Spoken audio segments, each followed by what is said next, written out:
오늘 말씀은 이방 민족에 관한 이 다섯 번째 예언으로 에돔에 대한 말씀입니다.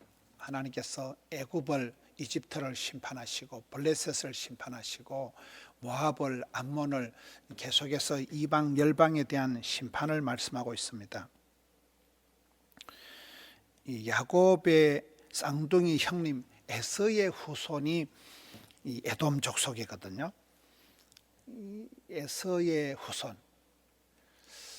장남이지요. 에서가 또 익숙한 사냥꾼이지요. 우리가 성경을 보면 아주 에서는 기득권이 프리미엄이 많은 사람이에요. 장점이 많은 사람이었어요. 그러나 그가 장자권을 가볍게 이기고 팥죽 한 그릇에 장자권을 팔아먹은 이것이 큰 이제 문제가 되는 것입니다. 축복권을 빼앗긴 거예요. 촛대가 옮겨간 거예요. 멸류관을 빼앗겨버린 거예요.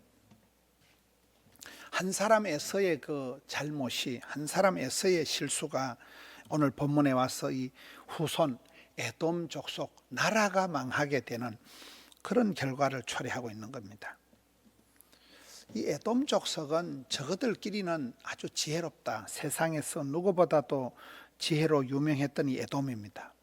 근데 그들은 하나님의 지혜보다도 저것들의 지혜가 더 뛰어나다는 그런 착각을 교만을 하고 있었기 때문에 하나님께서 아주 철저하게 심판을 하시는 게 오늘 본문의 내용입니다. 7절을 보겠습니다. 에돔에 대한 말씀이라. 대만에 다시는 지혜가 없게 되었느냐, 명철한 자에게 책량이 끊어졌느냐, 그들의 지혜가 없어졌느냐. 가장 지혜로웠다고 하는 그들이 이제 모색할 만큼 지혜가 떨어지는, 지혜가 없어지는 이런 상황이 되고 마는 것입니다. 여러분, 혈연적으로는 이스라엘하고 가장 가까웠던 이 나라가 바로 이 에돔입니다. 형제 쌍둥이 나라입니다. 그런 형제였지만 이 에돔은 에서가 장자권을 빼앗긴 그날 이후로 굉장히 이제 이스라엘을 미워하고 다른 나라들보다도 더 이스라엘을 가혹하게 적대시하고 이스라엘이 멸망당하기를 바라고 이스라엘을 조롱하고 아주 이스라엘이 고난당하는 걸 즐거워한 족속들이 이 족속인 거예요. 이런 마태 효과가 뭡니까?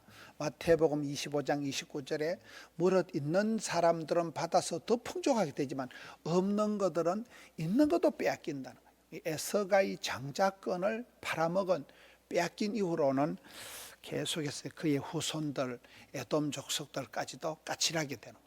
굉장히 이스라엘 백성들에 대해서 적대시하면서 오늘 본문에 와서는 이제 철저히 망하게 되는,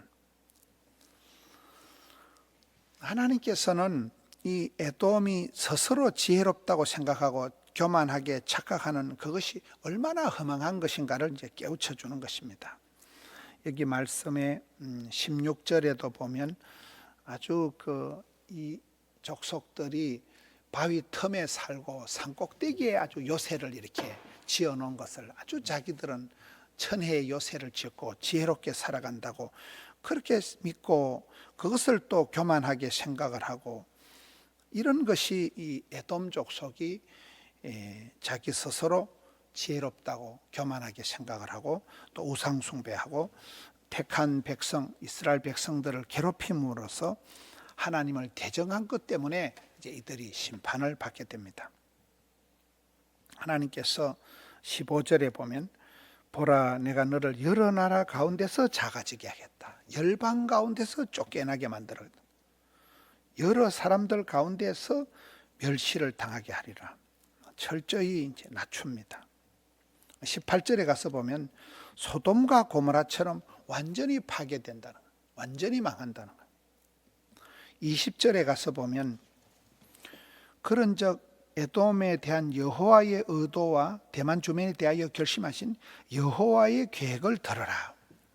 이런 우리가 살아갈 때 항상 중요한 것은 하나님의 본심, 하나님의 어떤 계획, 이게 가장 중요한 거거든요. 하나님께서 나를 향한 어떤 계획을 가지고 계신가. 그러니까 하나님의 어떤 그 의도와 계획이 가장 중요한데, 여기서는 소돔과 고모라처럼 이 에돔 족속을 철저하게 심판하시는 것이, 멸망시키는 것이 하나님의 뜻입니다. 에서가 장자권을 팔 때부터 이게 정해진 거예요. 한 사람의 그 실수가 후손들에게 치명적인 고통을 주게 되는 것입니다.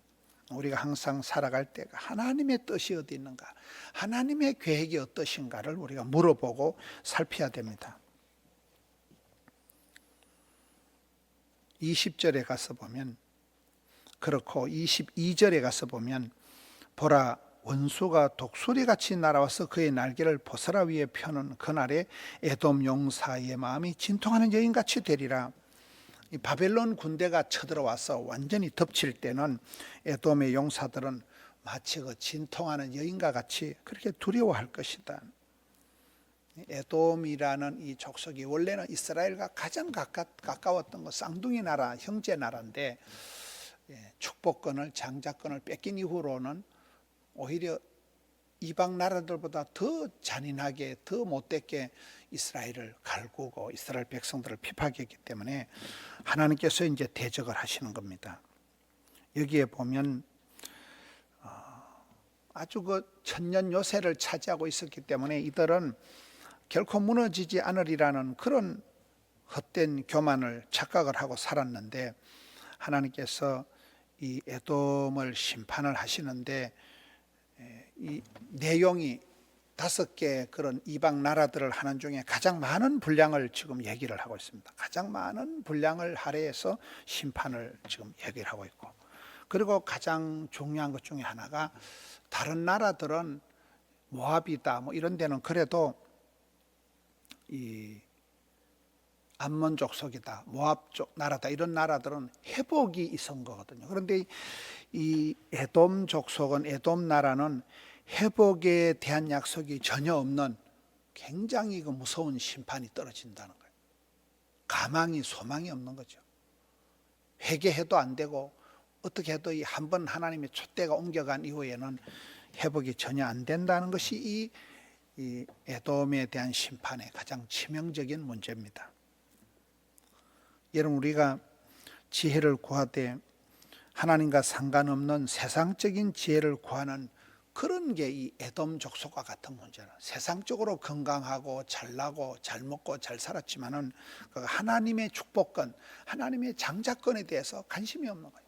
하나님의 축복권이 밥 먹여주냐, 단팥죽이 달짝지근하지, 이렇게 살았던 이 에돔 족속, 이 에서의 후손들이 너무나 이렇게 철저하게 멸망을 당하는 내용입니다. 우리가 야고보서 1장 5절에 보면 너희 중에 누구든지 지혜가 부족하거든 하나님께 구하라는 거예요. 하나님은 우리를 책망치 아니하시고 구하는 대로 응답해 주시는 분이 우리 하나님의 지혜, 하나님이 지혜를 주시는 분이라는 거예요. 우리가 살아갈 때 일리 있는 얘기를, 일리를 따라가지 말고 진리를 따라가라. 정으로 살지 말고 뜻으로 살자. 하나님의 구원 계획, 하나님의 나를 향한 놀라운 계획이 뭐냐를 늘 생각하고 묵상하고 하나님께 구하면서 살아가야, 여러분, 좋은 조건에서 출발해서 가장 이스라엘과 가까운 쌍둥이였던 이 에돔, 에서의 후손들이 이렇게 철저하게 망해가는 것을 보면서 우리가 하나님이 우리에게 주신 중요한 그 축복의 요소들을 감사함으로 받아야 되는, 은혜를 헛되이 받지 말아야 되는, 은혜를 망각하면 안 되는 거예요. 하나님 앞에 늘 감사함으로 받고 하나님이 주신 것을 감사함으로 받아서 오히려 그 좋은 것을 장점 때문에 자만하고 교만하게 되지 않도록, 약점 때문에 더 겸손해지고 아픔 때문에 더 엎드리는 그것이 야곱과 같이 할 수 없는 그런 지경에서 야복강에서 씨름을 하면서라도 기어이 이스라엘이 이긴 자로 변화가 되듯이 우리도 그런 현실을 이기고 자신을 극복하고 제약을 이기는 그런 사람이 되어야 됩니다. 에돔에 대한 심판에 대한 말씀을 보면서 이 축복권이 얼마나 중요한가, 그리고 한 사람의 실수가 얼마나 치명적인 후손의 가혹한 결과를 초래하는가, 이런 여러 가지들, 우리가 지혜롭다, 잘됐다, 안전하다 하는 게 아무 의미가 없는 거예요. 하나님이 붙드시고 하나님이 지켜주실 때 의미가 있는, 오늘 에돔에 대한 심판을 보면서 우리 자신의 모습을 뒤돌아보는 또 그런 좋은 하루, 복된 하루가 되시기를 주님의 이름으로 축원합니다. 하나님 아버지, 감사합니다. 야곱의 형님 에서, 쌍둥이 형님, 많은 장점을 가지고 장자권을 가지고 기득권을 가지고 있었지만은 하나님 앞에서 주님의 축복권을 가볍게 여기고 그가 팥죽 한 그릇에 장자권을 팔아먹은 그 이후로 오히려 이스라엘의 가장 가혹한 대적이 되어서 오늘 본문에 와서 마침내 그 후손들이 치명적인 심판을 받는 것을 회개할 틈도 없이 회복에 대한 소망이 가망이 전혀 없는 그런 심판을 우리가 살펴봅니다. 아버지 하나님, 저희들을 불쌍히 여겨 주시옵소서. 주님 앞에 참된 지혜를 얻고 구하고 주님 주시는 복락을 누리며 살아가는 저들 되게 하여 주옵소서. 심판의 대상, 저주의 대상, 진노의 대상이 아니라 하나님 사랑받고 은총받고 주님에게 아름답게 쓰임받는 모든 성도님들 되게 해 주시옵소서. 마음의 소원을 이루어 주옵시고 주님 앞에 올려드린 예배를 주여 흠향하여 주옵소서. 감사와 존귀와 찬양과 영광을 올려드립니다. 우리 구주 예수님 이름으로 기도하옵나이다. 아멘.